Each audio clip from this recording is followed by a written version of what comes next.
খিলঞ্জীয়াক আক্ৰমণৰ পিছতে উত্তাল মঙলদৈ সমগ্ৰ মঙলদৈত জাৰি কৰা হৈছে BNSSৰ 163 ধাৰা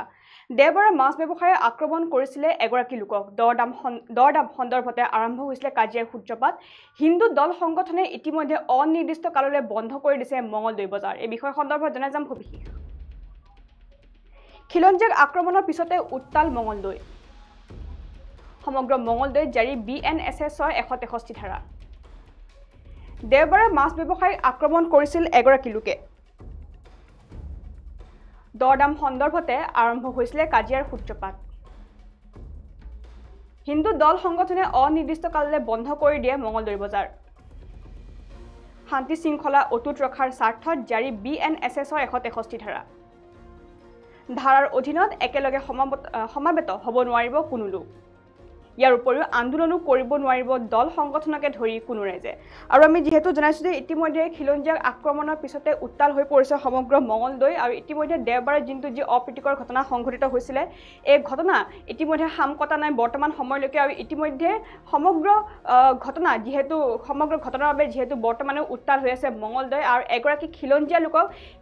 অনা অসমীয়া এগৰাকী ব্যৱসায়ী আক্ৰমণ কৰিছিলে আৰু মাছৰ দৰদামৰ সন্দৰ্ভতে আৰম্ভ হৈছিলে এই কাজিয়া সূত্ৰপাত আৰু আমি যেটো দেওবাৰৰ দিনটো জনাইছিল এই ঘটনা কিদৰে সংঘটিত হৈছিল আৰু এগৰাকী লোকক উপজীৱৰী আক্ৰমণ কৰিছিল এগৰাকী ব্যৱসায়ীয়ে যাৰ পৰিপ্ৰেক্ষিতত গুৰুতৰভাৱে আঘাতপ্ৰাপ্ত হৈছিল আৰু আঘাতপ্ৰাপ্ত হোৱা ব্যক্তিগৰাকীৰ নাম নৰেন্দ্ৰ হাজৰিকা বুলি জানিব পৰা গৈছিল আৰু দেওবাৰৰ দিনটোত এই ঘটনা সংঘটিত হৈছিল আৰু তাৰ পিছতে এতিয়া তৎপৰ হৈ পৰিছে মঙলদৈ আৰক্ষী প্ৰশাসন আৰু ইতিমধ্যে আৰক্ষী প্ৰশাসনৰ তৰফৰ পৰা BNSSৰ 163 ধাৰা বৰ্তমান সময়ত জানিব পৰা গৈছে আৰু ইয়াৰ উপৰিও হিন্দু দল সংগঠনে অনিৰ্দিষ্ট কাললৈ বন্ধ কৰি দিছে মঙলদৈ বজাৰ আৰু ইতিমধ্যে যেতিয়ালৈ সেই ব্যৱসায়ীজনে সেই লোকগৰাকী অৰ্থাৎ খিলঞ্জীয়া ব্যক্তিগৰাকী যদি ক্ষমা নখোজে তেতিয়ালৈকে অনিৰ্দিষ্ট কাললৈ দৈনিক যি মঙলদৈ মাছ বজাৰ আছে সেই মাছ বজাৰ বন্ধ থাকিব ইয়াৰ উপৰিও সামূহিক যিসমূহ ব্যৱসায়িক প্ৰতিষ্ঠান আছে সেই ব্যৱসায়িক প্ৰতিষ্ঠানসমূহো ইতিমধ্যে বন্ধ ৰখাৰ নিৰ্দেশ প্ৰদান কৰিছে হিন্দু দল সংগঠনে আৰু ইয়াৰ উপৰিও শান্তি শৃংখলা অটুট ৰখাৰ স্বাৰ্থত ইতিমধ্যে প্ৰশাসনৰ তৰফৰ পৰা BNSSৰ 163 ধাৰা জাৰি কৰা হৈছে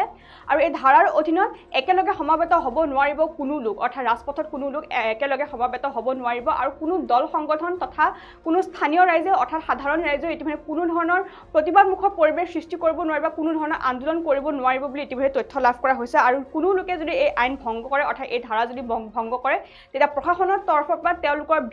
বিৰুদ্ধে বিহিত ব্যৱস্থা গ্ৰহণ কৰা হ'ব বুলি ইতিমধ্যে তথ্য লাভ কৰা হৈছে আৰু আমি যেহেতু জনাইছো যে ইতিমধ্যে খিলঞ্জীয়া আক্ৰমণৰ ঘটনা বৰ্তমান সময়ত দিনক দিনে বৃদ্ধি পাইছে আৰু শেহতীয়াকৈ মঙলদৈতো দেওবাৰ দিনটো তেনে এক ঘটনা সংঘটিত হৈছিলে আৰু সাধাৰণ মাছৰ দৰদামৰ সন্দৰ্ভতে আৰম্ভ হৈছিলে কাজিয়াৰ সূত্ৰপাত আৰু ইতিমধ্যে এই কাজিয়া সূত্ৰপাত ইমানে বৃদ্ধি পাইছিলে যে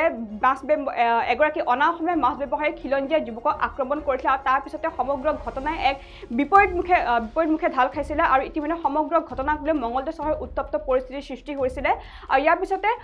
যি দল সংগঠনসমূহ আছে হিন্দু দল সংগঠনসমূহ আছে সেই হিন্দু দল সংগঠনসমূহ ওলাই আহিছিলে আৰু ইতিমধ্যে তেওঁলোকৰ মাজতো কিছু বাকবিতণ্ডাৰ সৃষ্টি হৈছিলে আৰক্ষী যিহেতু পৰিস্থিতি নিয়ন্ত্ৰণ কৰিবলৈ চেষ্টা কৰিছিলে অৱশ্যে পৰিস্থিতি কিছু পৰিমাণে নিয়ন্ত্ৰণ হয় কিন্তু তেওঁলোকে হিন্দু দল সংগঠনসমূহে ইতিমধ্যে দাবী জনাইছে যেতিয়ালৈকে সেই ব্যৱসায়ীজনে খিলঞ্জীয়া ব্যক্তিগৰাকীক অৰ্থাৎ যিগৰাকী ব্যক্তিক আক্ৰমণ কৰিছিলে সেইগৰাকী ব্যক্তিক যেতিয়ালৈকে ক্ষমা নোখোজে তেতিয়ালৈকে অনিৰ্দিষ্ট কাললৈ সকলোবোৰ দোকান পোহাৰ বন্ধ থাকিব বুলি মঙলদৈত ইতিমধ্যে তেওঁলোকে নিৰ্দেশ প্ৰদান কৰিছে আৰু যাৰ বাবে শান্তি শৃংখলা যাতে অটুট ৰাখে বৰ্তমান মঙলদৈ তাৰ প্ৰতি লক্ষ্য ৰাখি ইতিমধ্যে প্ৰশাসনৰ তৰফৰ পৰা BNSSৰ 163 ধাৰা জাৰি কৰা হৈছে